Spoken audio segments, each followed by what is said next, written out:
On September 7th, we have a total lunar eclipse in the sign of Pisces. A lunar eclipse is basically a full moon on steroids. It's this moment where the earth comes between the sun and the moon, and it looks like the moon is disappearing from the sky and then reappearing.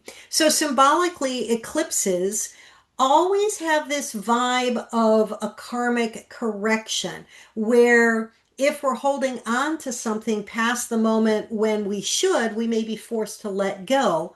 Or if something new needs to come into our life in the area of our chart where the eclipse falls, we may get something suddenly appearing to help us in our life, or a person appears in our life. So there's a lot to unpack with this eclipse video. I'm going to bring up the chart in a minute and talk about the different planets that are impacting it and how it could impact you personally. If you enjoy the video, like and subscribe. It helps people find my content.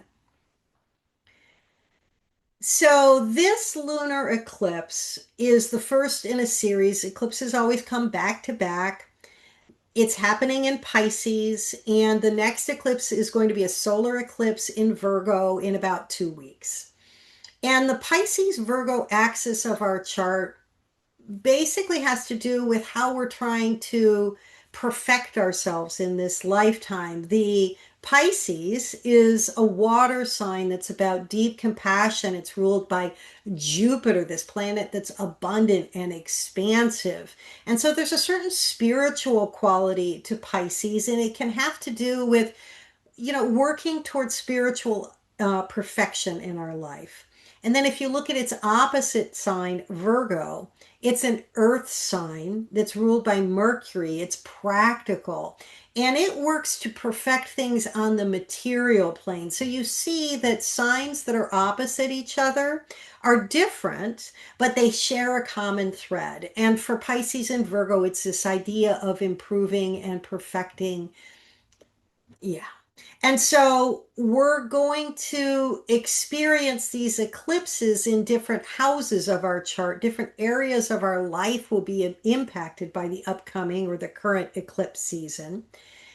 So if the eclipse, for example, falls in your first house of who you are and the seventh house of partner, then it might be a moment or a season where you're getting some new things coming into your life or leaving, either around who you are or around how you relate to your partners.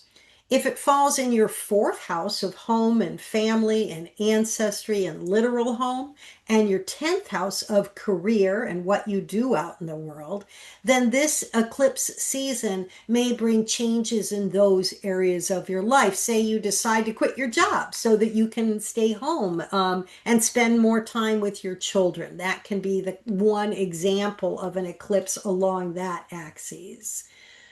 The other houses, if you're interested and you know your rising sign, feel free to drop a comment on the video and I'll respond as best as I can to let you know how you might be impacted or what areas of your life. If it's the second and eighth house where the eclipses are falling, it's going to have something to do with your resources or the resources you share with a partner and so on. So that's the general vibe or layout for the eclipse. But what about this eclipse in general, or more specifically, what might it be about? What energy is it carrying? Is it positive? Might it be difficult? Well, we can see that by looking at the particular chart related to the eclipse. And so here's the chart. I've put a couple of little beautiful Virgo circles. I love to color code things on it to show you the energy. And if I had to summarize it in general, eclipses can always bring a little bit of instability and potential for change. It feels like that doubles down with this eclipse for a couple of reasons. First, it happens in the mutable signs. Pisces and Virgo are both mutable signs, meaning they have a flexibility and a changeable quality about them. Remember, they're about improving things and changing things and tweaking things, whether in your spiritual life or in the material world. And then we have Uranus. Uranus is an outer planet that was discovered during the French and American Revolution. And he can bring sudden changes. Like the tarot card, the Tower, is very similar to the Uranian energy. Uranus wants us to wake up. He's about breaking out of old structures, old ideas, liberating ourselves. But at the same time, he can bring a sudden shift. And he turns retrograde the day before the eclipse. He's moving really slowly, so it can impact this chart. So that's an added layer of, okay, this might bring some sudden changes. And eclipses of themselves, of course, are about changes. They're about things appearing and disappearing, major beginnings and major endings, as Chris Brennan likes to refer to them on his astrology podcast.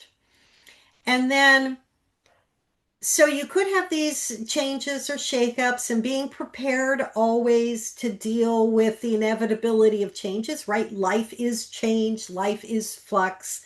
Knowing that you're in eclipse season, grounding ourselves through meditation or any sort of practice is always a good idea in case something comes out of the blue. It could be good, could be bad, we don't know, right? It could be just a good thing to do. I know at the full moon and new moon, I always feel a lot more energy in my body, and that is even more possible with around eclipse season. It tends to ramp up because there is this change that feels like it's afoot. And then taking a deeper look at the chart, we also see, excuse me, I just moved my little slide. Oh, I am getting used to the whiteboard, so bear with me. I think I've got it. There we go. The wonders, and there we go. I'm going to get this. This is a little bit Uranian because Uranus is all about change. Anyway, and technology as well. So you could also have that. Technology issues in the larger world could also be coming up in the mundane world, as we like to say in astrology. You know, think of all the changes we've had with AI recently and things like that. Okay, I digress. The other two pieces about this chart is we have Jupiter squaring Mars. Now, Jupiter is super happy. He's in his exaltation here in Cancer. That's why there's a star here. But Mars is impeding him because there's this square from Mars. Mars is a difficult planet. It's a pretty tight connection, only a degree apart. So that might just mean if you've had some success in whatever area of your life Cancer falls, whatever house that's in, it could slow down a little bit during this period because Mars is going to be impeding that success and good fortune. So again, if Cancer is your rising sign and you've had some improvement around who you are and how you identify and you're feeling good about yourself, this square from Jupiter, excuse me, square from Mars might just slow that energy down a little bit. Then another sort of tense energy we have is that Saturn, whoops, sorry, Zoom is making it look like I'm giving a little thumbs up. I don't know if y'all see that, but I thought it was kind of funny. So then Saturn, I'm going to just draw this, is down here as well with the eclipse. Saturn is a planet that asks us to be responsible, work hard, can be a bit of a drag.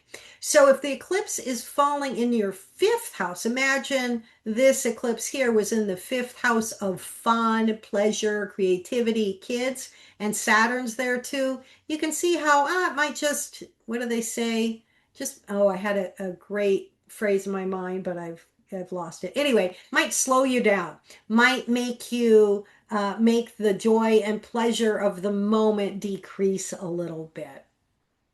So yeah, that's the general energy of this eclipse. So, one last thing I wanted to say is one way for each of us to understand the meaning or what might be coming up with this eclipse is go back if you can remember, if you keep a journal at all and you had some stuff coming up in your life in September of last year. That's the last time we had an eclipse in Pisces, and these eclipses in the Pisces-Virgo signs happen in series over the period of about 2 years. And so it tends to tell a story over time. So if the eclipse, I'm just going to close that. If the eclipse, for example, again, was in your first house of Pisces, if you're a Pisces rising, and the eclipse was in your first house last September, and you had some big shift in your sense of who you were, you might just look back and think about that and see this as a continuing story on that shift in that part of your life. And of course, you could do that also if Pisces is in your seventh house and you had a shift around partnership last September. This might be a continuation of whatever unfolding story is happening for your partnership. So I hope you enjoyed the video. Again, if you did, like and subscribe. And I'll see you in a couple of weeks for the solar eclipse in Virgo. Thanks.